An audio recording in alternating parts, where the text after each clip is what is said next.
Dita 13, koha e mëshirës së Zotit. Leximi i ditës. Ungjilli i Lukës, kapitulli 13, vargu kyç.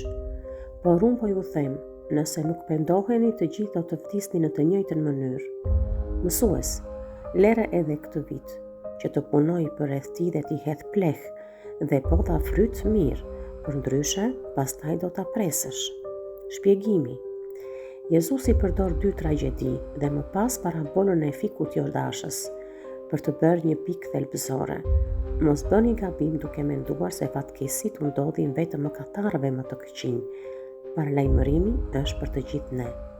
Koha e Zotit është e kufizuar dhe ai kërkon fryt.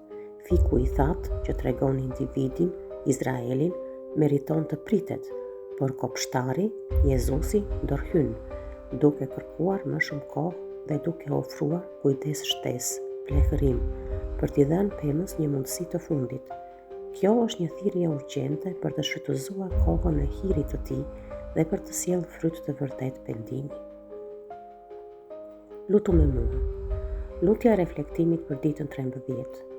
O Zoti i durueshëm të plot mëshirë, unë rrëfej që jeta ime shpesh ka qenë si fiku Jordashës, duke zënë vend pa dhënë frut për ty.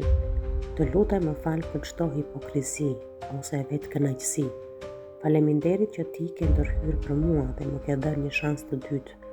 Lutem që fryma jote të gërmojë rreth rrënjeve të zemrës sime, duke hequr pengesat dhe duke më dhënë plehun e nevojshëm shpirtëror, korrigjimin tënd për të dhënë fryt. Më ndihmo që fryti i pendimit të jetë i dukshëm dhe i qëndrueshëm. Amen.